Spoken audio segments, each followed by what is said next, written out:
हम पिछले कई दिनों से देख रहे हैं कि ट्रेनों में तोड़फोड़ या फिर रेलवे ट्रैक को बाधित किए जाने की घटनाएं सामने आ रही हैं। जो ताज़ा मामला सामने आया है वो है उत्तर प्रदेश के रामपुर से। रामपुर में पटरी पर लोहे का खंभा रखकर नैनीदून एक्सप्रेस को पलटाने की साजिश हुई। हालांकि लोको पायलट ने इमरजेंसी ब्रेक लगाकर ट्रेन रोक दी। ये ट्रेन उत्तराखंड के काठगोदाम से देहरादून के बीच चलती है। सूचना मिलने पर जीआरपी और पुलिस प्रशासन ने मौके पर पहुंचकर खंभे को ट्रैक से हटवाया। इस दौरान ट्रेन करीब 20 मिनट तक खड़ी रही। पुलिस हर एंगल से जांच में जुटी है।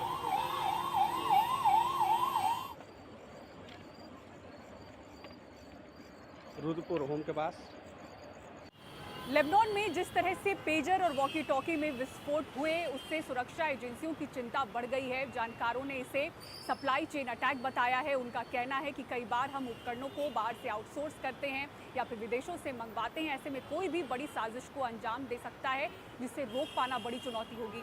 सुनील सिंह की मुंबई से विशेष रिपोर्ट देखिए।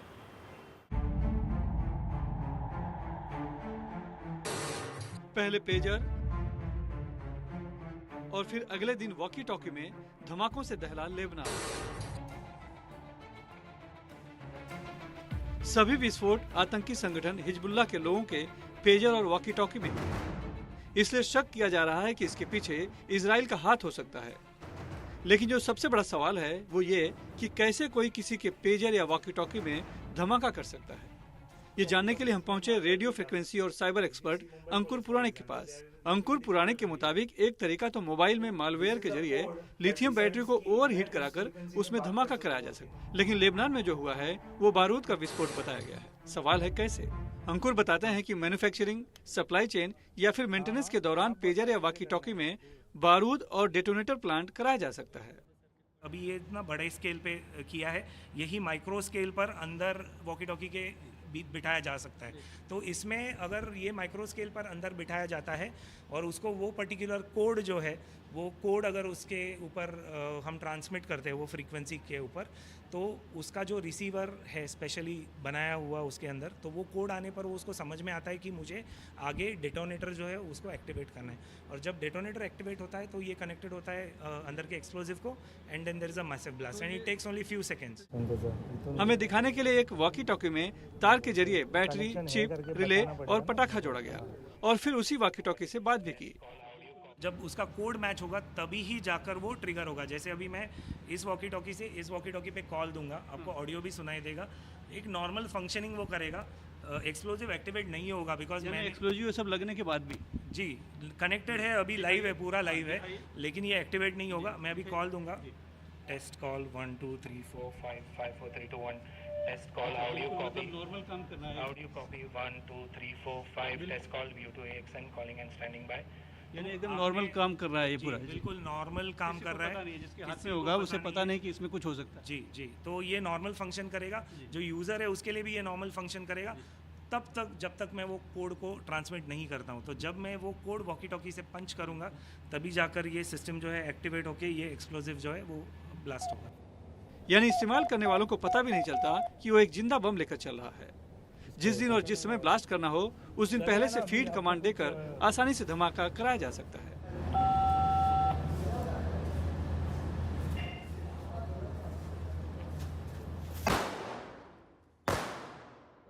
सुरक्षा और साइबर जानकार इसे सप्लाई चेन अटैक कहते हैं, जिसमें फैक्ट्री से लेकर उपभोक्ता तक सामान पहुंचने के दौरान उसमें मालवेयर प्लांट किए जाते हैं। लेकिन पहली बार हार्डवेयर प्लांट किया गया है। जैसे अभी 2 दिन पहले एक एडवाइजरी आई थी FBI की, NSA की, एक साइबर एडवाइजरी, जहाँ पे China, People's Republic of China ने कुछ 2 लाख प्लस IoT डिवाइसेस को उन्होंने, उसमें मैलवेयर है। तो हमने अब तक जो देखा था कि मास मैलवेयर बेस्ड अटैक्स थे। और ये होता कैसे है कि सप्लाई चेन अटैक अगर देखे जाए तो आप मैन्युफैक्चरिंग असेंबली देखो, वहाँ से लेके पूरे डिस्ट्रीब्यूटर, रिटेलर और कंज्यूमर तक काफ़ी ऐसी लोकेशंस है, जगहें हैं जहाँ पे लूप होल्स हो सकते हैं, जहाँ पे आप मैलवेयर का पेलोड इंसर्ट कर सकते हो। तो अब तक तो हमने मैलवेयर का सुना था, लेकिन ये पहली बार हमने सुना है कि इसमें हार्डवेयर बेस्ड एक्सप्लोजिव इंसर्शन हुआ है पेलोड का। तो ये बहुत डेंजरस चीज़ है, क्योंकि इससे अब क्या होगा कि आगे बढ़ के जो एडवर्सरी नेशंस है वो भी ये असैसिनेशन अटेम्प्ट्स का स्टार्ट कर सकती हैं शायद। अभी तक किसी का ख्याल भी नहीं आया था कि ये भी हो सकता है। तो अब जो एग्जिस्टिंग इक्विपमेंट है सरकार ने उनको भी शायद हो सकता है चेक करवाएं, और आगे जो इस तरह के ऑर्डर दिए जाएंगे तो किस कंपनी को भरोसे वाली को दिए जा रहे हैं, नहीं दिए जा रहे, नंबर 1। नंबर 2, जब वो फैक्ट्री से निकले और बायर के हाथ में पहुँचे तब तक जो पूरा उसका ट्रैकिंग है वो भी शायद सरकारें को उसके ऊपर करना शुरू करेंगी, क्योंकि अदरवाइज सप्लाई चेन में ये कहीं भी कॉम्प्रोमाइज़ हो गया तो यही खतरा किसी भी सरकार के लिए पैदा हो सकता है। लेबनान में जो पेयजल फटे हैं वो मई महीने में लिए गए थे, लेकिन धमाके अब हुए हैं। मतलब उसमें भरे बारूद स्लीपर सेल की तरह थे।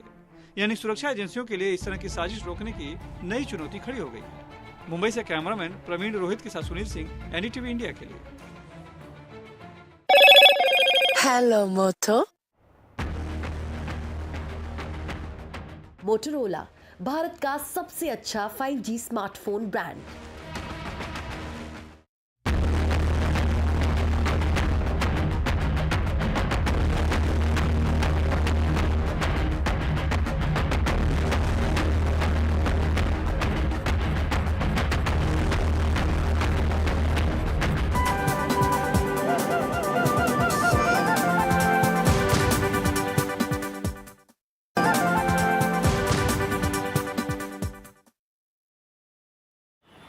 और एशियाई चैंपियंस ट्रॉफी 2024 के फाइनल में भारतीय हॉकी टीम ने चीन को हराया। एकमात्र भारत के लिए जिन्होंने गोल किया जुगराज सिंह रहे। उनके इस गोल से भारत ने 5वीं बार ये खिताब जीता है। आइए आपको दिखाते हैं जुगराज सिंह की कहानी। ये जुगराज सिंह हैं, इनको भला अब कौन नहीं जानता।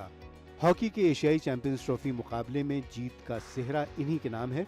चीन में हुए फाइनल में मेजबान टीम को भारत ने उनके ही गोल से हराया। उनके घर में, गांव में आतिशबाजी और मिठाइयों का सिलसिला खत्म ही नहीं हो रहा है। जुगराज की कामयाबी का ये सफर बहुत ही मुश्किल रहा है। पिता सुखजीत सिंह वाघा बॉर्डर पर कुली थे। जुगराज ने भी रोजी रोटी के लिए बॉर्डर पर झंडे बेचे, पानी की बोतलें बेची। फिर इसी पैसे से उसने हॉकी स्टिक खरीदी। इसके बाद तो जुगराज के हॉकी के शौक और हुनर ने सब कुछ बदल कर रख दिया। ਤੇ ਬਹੁਤ ਮਿਹਨਤੀ ਬੰਦਾ ਸੀ ਤੇ ਅੱਜ ਮਹਾਰਾਜ ਨੇ ਉਹ ਸਾਰੀਆਂ ਗੱਲਾਂ ਪੂਰੀਆਂ ਕਰ ਦਿੱਤੀਆਂ ਉਸ ਵਾਹਿਗੁਰੂ ਦੇ ਹੱਥ ਕਰਕੇ ਕਿ ਜਿੱਤ ਦਾ ਸਿਹਰਾ ਵੀ ਸਾਡੇ ਪਿੰਡ ਨੂੰ ਹੀ ਮਿਲਿਆ ਆ ਤੇ ਵਾਹਿਗੁਰੂ ਨੇ ਬੜੀ ਕਿਰਪਾ ਕੀਤੀ। ਮਹਾਰਾਜ ਇਦਾਂ ਇਹਦੀ ਚੜ੍ਹਦੀ ਕਲਾ करे। वैसे तो जुगराज डिफेंडर हैं, लेकिन फाइनल में कोच ने रणनीति बदली और जुगराज को जो काम दिया गया था वो उन्होंने पूरा कर दिखाया। बहुत ज़्यादा खुशियाँ जी, बहुत ज़्यादा खुशियाँ बहुत ज़्यादा विड़ा पर भरिया पिया जी। इन्नी खुशी है। आज मूँह मिठा ते पटाके चलाए जा रहे हैं। हाँ जी, हाँ जी, बहुत किरपा जी गुरु रामदास दी। कितनी मेहनत की जुगराज ने तक पहुंचे? बहुत ज़्यादा। जुगराज कोई खास खाना नहीं खाते, दाल रोटी उनकी पसंदीदा है। असल जिंदगी में वो बहुत ही सामान्य हैं, लेकिन डी के पास खेलना हो या सेंटर में वो मैदान पर तूफान ला देते हैं। हॉकी के पंडित अब जुगराज को आने वाले कल का स्टार कह रहे हैं। Bureau report, NDTV India. Jugraj, कुछ अपने बारे में बताइए, अपने परिवार के बारे में बताइए। आप अटारी के रहने वाले हैं, ये बॉर्डर एरिया है, अमृतसर से आगे जाते हैं जब हम बाघा बॉर्डर, तो अपने बारे में बताइए, फैमिली के बारे में बताइए।